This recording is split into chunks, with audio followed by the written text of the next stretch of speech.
Then that brings us to the next main question, and I want to take that forward with Mr. RVS Mani. Mr. Mani, I want to understand from you, sir, what in your assessment has then changed in, say, the past decade for us to have come to this day today where the Home Minister can comfortably stand and say that we are going to try by March of next year to make sure that India is Naxalism free? Because I don't want to go back into the history of the 70s and the 80s. I'm not even talking about that century. Let's not go back into that and question the governments then.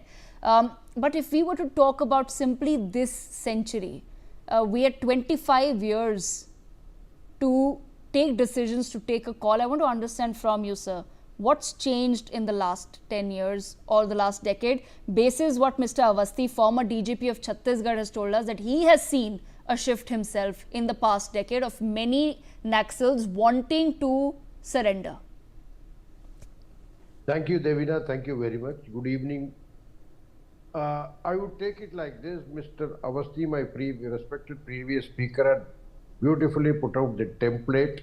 See, the template has enlarged. Earlier, it was seen as a security solution to a security challenge. Now that things have improved, now the thinking has been to co-opt them if they are willing, to de-radicalize them, to drive them away, either way. See, those who are hardcore, who do not want to relent, get into a encounter with the security forces, and of course they've made their own fate.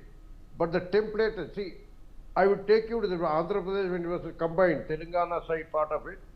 The Operation Greyhounds had done a beautiful job of driving away, but they only drove away the Naxals to the other part, a neighboring state. But whereas here, that was a security approach to the solution, but now it's a very good solution, it's very effective for the state concerned. But now the entire template is a holistic solution backed by a very powerful political resolution, politically where they are very resolute about tackling this. So as a result, the Honorable Home Minister has very clearly claimed. As Mr. Awasthi also pointed out, if they are willing, we will rehabilitate them. The state will rehabilitate them, bring them into the mainstream, forgive the mistakes, pardon the mistakes of the past, and they can contribute value add to the country's development. If they do not want, we have the other options already there, whether it is Narayanpur or whether it is Sukma or wherever it is. Encounters are there. Our security forces are also resolute, but they are not heartless. That is what is the very crux of the matter, and the template is beautifully changed. And Mr. Awasthi had pointed out the different hanging fruits of the template. That look, if you are willing to come with the government, please do come. See, basically the seeding part, as you said, we are not getting into the 1980s and 90s. The seeding part, the radicalization part, first that has been addressed. That has been addressed in several ways. The government has its own views. They have ways of communicating with the citizens, the interest groups and all. And more importantly, the most important point, the fund float in Naxals. Either it was through Rangadari earlier, 20% in contracts or whatever it is, that has been curbed because the political pressure out of that has been eradicated. As a result of that, that is a very major source of fund. Of course, funds were coming from outside the country also. Huge amount of funds were coming.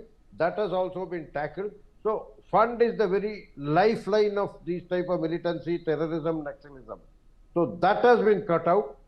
Along with that, we are co-opting through development, through education, through skill. Maybe there are a lot of Government of India programs like the Kaushal Bharat, Kushal Bharat, which are penetrated into this, so that it is driving away the youth from getting attracted to the Naxalism, because they know there is no future in it. There is much better, more dignified, more lawful occupation, their vocation outside the Naxal domain.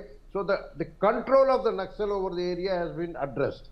And once they have lost control, then part of them will run away to, see, wherever there is a control, that is where most of the people throng, including from the other side. So it is something like political defection. This is a Naxal defection. So Naxals are defecting to the mainstream. That is a very good sound. Naxals are getting hurt. That is also a very good good. Whether they are arrested they are gone through the process of law, or they become whatever you call them, get killed in the encounter. That is also is purely an encounter. And as a sequel to that, they are losing volunteers, they are losing fresh recruits, their leg power is gone, all aged people are there, the hardcore are all aged. So they don't have the leg power to run the entire system. Besides that, the arms and ammunition supplies. Earlier, even from Gadchiroli, from Gondia, several places the arms used to come. Even in the police encounters, when they used to have, the policemen's arms were snatched. Those things have been controlled. So there are a host of there are many elements which, if you start counting them, there are many elements. So it is all because of political resolute action. The resoluteness of the political will is the only basic reason. The template, as beautifully explained by previous speaker, yes, the template is enlarging. It is all encompassing. It is a very what is called acceptable template. It is all inclusive template, I can call it. It's a very, very inclusive template that we don't want to go and kill a person for a mistake, for some radicalization which happened to him at the age of 30. But as long as he comes and joins us mainstream, that is the basic theme of this entire thing. That is why we have successes, and that's a very, very inclusive type of policy. And I'm sure if taken out by March 2026, the country can be eradicated of Naxalism.